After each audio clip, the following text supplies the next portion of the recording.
Well, today I'm going to tell you a story of an ant and a grasshopper.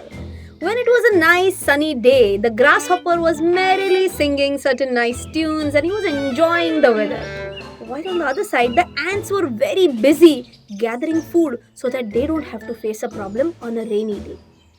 Then what happened that the rain started, and when the rains were pouring heavily, the ants were enjoying the food in their own small home. Poor grasshopper. Why? What might have happened to him? You want to see that? Oh, the grasshopper is also merrily enjoying food because he's not the grasshopper of that original story. He's the next gen grasshopper. He knows how to plan for his future. Maybe he's seen my lectures, and that's why he's a smart grasshopper.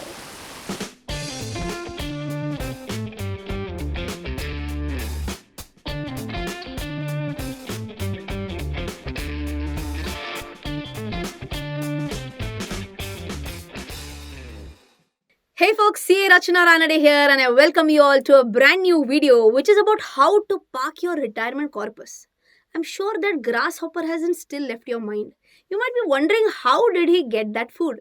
So it's all about proper planning, proper goal setting, and if you're still not aware about how to set smart goals, just have a look at this lecture whenever time permits. And I'm sure that that grasshopper might be very keen on learning. He might have set his retirement goal very nicely. That's why he was able to enjoy the summer as well as the post retirement phase. Well, now it's time to press the reset button. Why? Because you were in the accumulation phase of your life till now, but right now we're assuming that you have already reached that retirement phase and now you're going to go into the decumulation phase. You might be wondering what is this. So this video, to be very honest, is not targeted for people who are in 20s or in their 30s. This is more targeted towards people who are at their retirement age of, let's say, 60 years, or even if you are 30 years, maybe you can definitely watch this video for your parents, right? Because they are going to be the ones who might receive a lump sum amount at retirement, and then they might get confused as to how can I park these funds so that I can decumulate them, so that I can utilize them, withdraw them very nicely and lead a very comfortable life post retirement. So just to give you one more quick clarification, accumulation phase happens when you are working, whenever you are keeping that small part of your income so that you can easily retire early, retire rich. And now once you have reached this retirement phase, now it's all about withdrawing your investments and leading a peaceful life. Many times people ask me on WhatsApp or through emails that Rachana, we have received an X amount as a lump sum retirement amount. Now where should we invest this? If you really ask me, there's no single answer for that. I'll give you an example for this as well. Assume that there are three friends, A, B, and C. Almost 25-30 years ago, all had decided that when we retire, we should have a retirement corpus of 1 crore rupees. And today, all of these three people have retired. Budgeted amount was how much? Budgeted, their target amount was 1 crore. But let's understand actually what have they achieved. Mr. A saved only 30 lakh rupees. So I can say today his investment corpus is just 30 lakh rupees. For B, it is 90 lakh rupees. 90 lakhs is very close to the target. And C has managed to invest 2 crore rupees for his retirement. Now you only tell me one thing. Can I give them one single strategy, or the strategies have to be different? Answer is the strategies have to be different. But what will be the strategies is exactly what we are going to discuss in the next part of the video. So now let's understand all these three cases one by one. The very first one, if you remember, is of Mr. A, whose target saving for retirement was 1 crore, but he actually ended up only with 30 lakh rupees. Now, what do you think? Out of these three strategies, what should be his focus on? Should it be on income generation, on corpus protection, or on corpus growth? Ideally, it should be mainly on income generation and of course on corpus protection. He can't take the risk to grow his corpus by putting his corpus in risky instruments like equity post retirement, right? So what are few solutions for Mr. A? Solution number one, unfortunately, he will still have to make a point to earn additional income. Now, how? If he is a skilled person, he might still give some certain consultancy services and earn money. Possibility number two, if that's not doable, maybe if he's staying in his own house, he can sub rent a part of his house. So let's say he can have a paying guest to whom he can just give like one bedroom of his house. Something like an Airbnb model can be operated by him as well, right? One more possibility is that if he is able to cut down luxury to almost 0% levels, then he'll be able to survive through his retirement.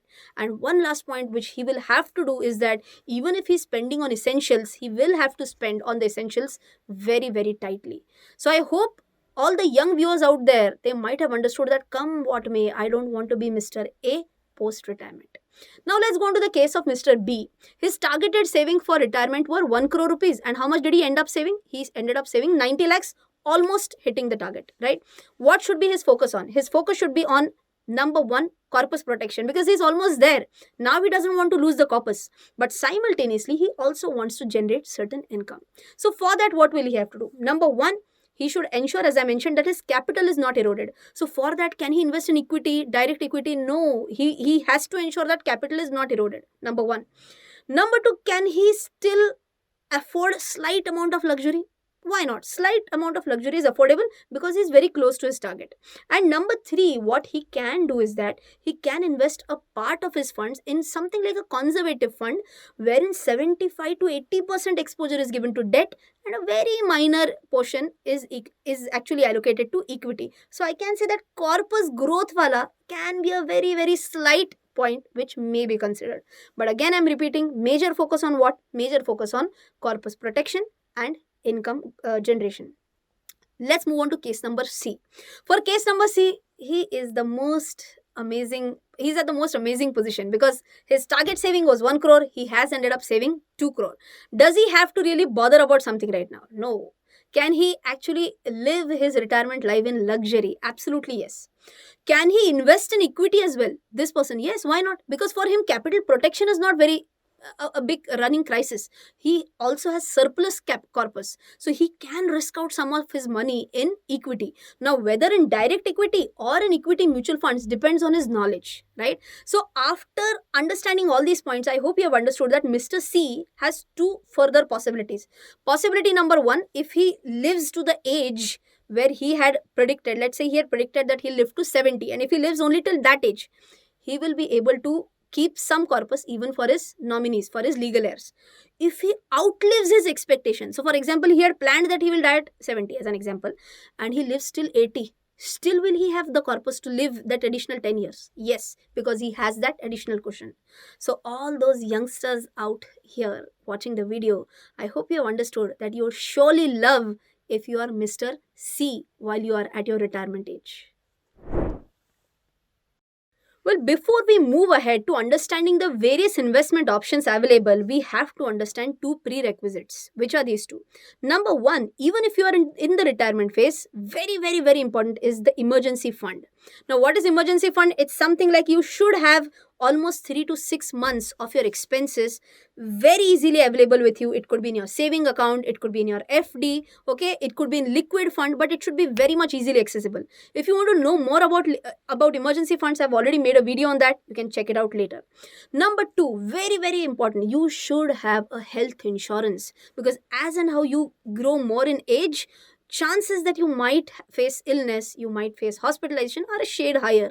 So you must have a proper health insurance. If you want to know more about health insurance, again, I've made a separate video on that. I've recently released this on the channel. So be sure that you have knowledge about both these 2 points and then only move on to understanding the various investment options. Emergency funds, ticked off. Health insurance, ticked off. I'm not saying ticked off, ticked off.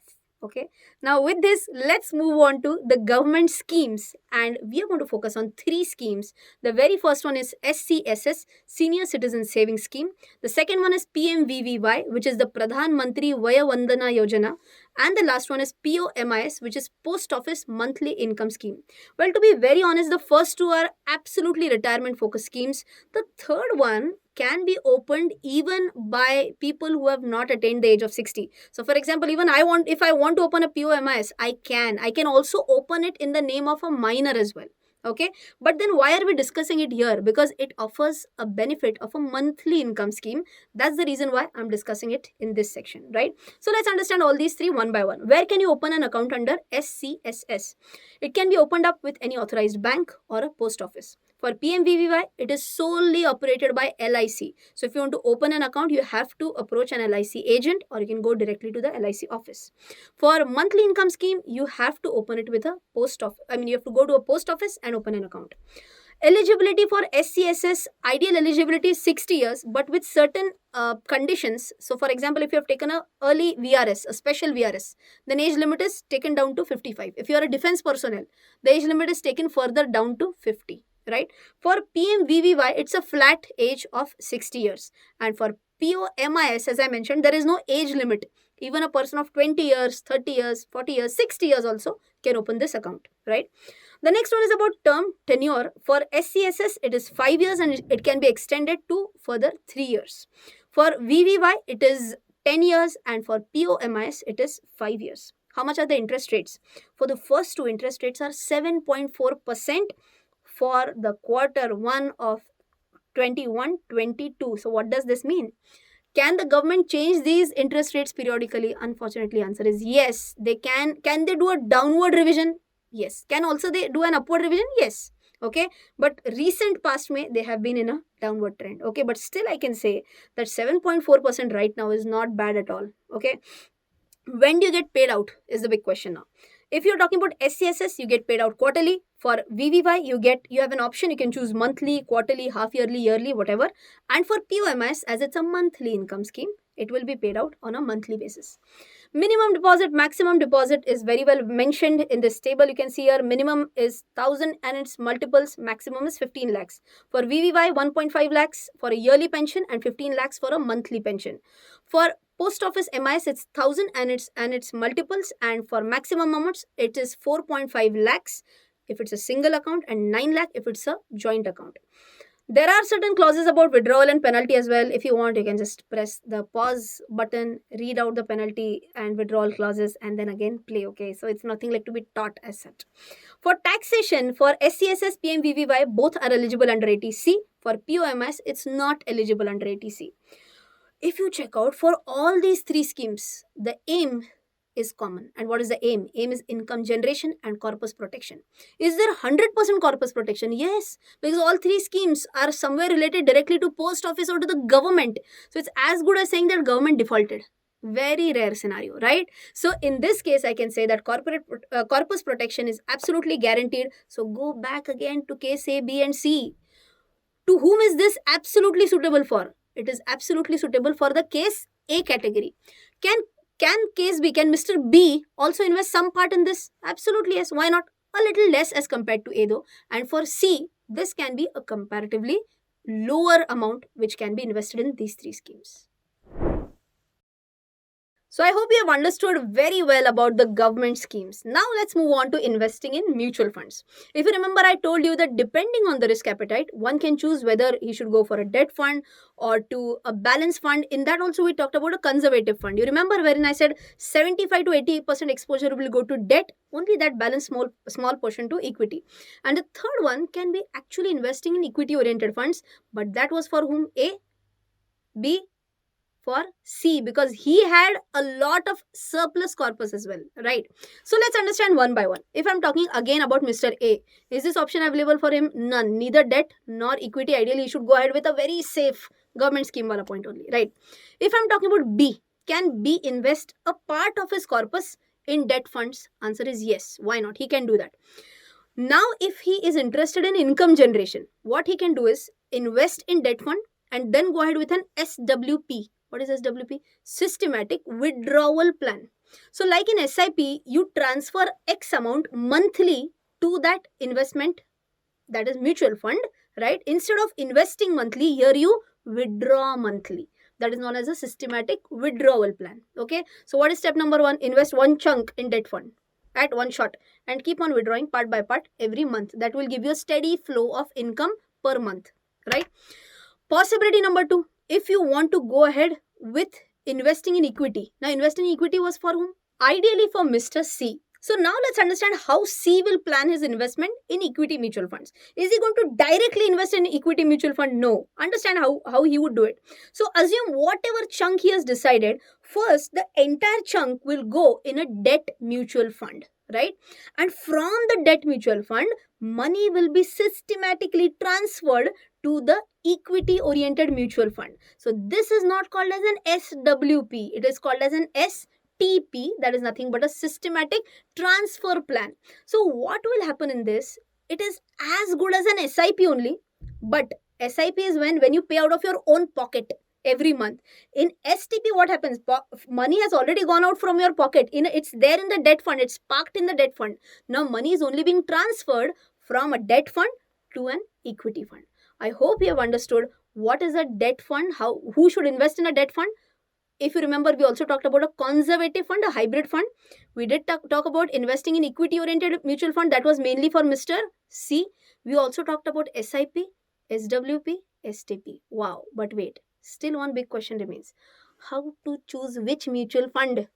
For that, I have a separate course on magic of mutual funds. So you can surely think about investing in this course. You'll get a lot of knowledge about how to choose a mutual fund, and so that you can invest with full confidence. Let's move on with our last investment avenue, which is investing in equity, my favorite one, right? But then, is it applicable for Mr. A? No. B? No. For C? Yes. But then, how? Can he invest directly in equity? That depends on whether that person has that much knowledge in equity or not. If he does not have knowledge, he can acquire that as well. I'll definitely like to share a very nice experience which I had. So whoever enrolls for my courses on various like basics of stock market, fundamental analysis, technical analysis, whatever, I do conduct a Zoom meeting sessions every month with all these participants. There is one participant named Shashi, and she is, I guess, 60 plus years.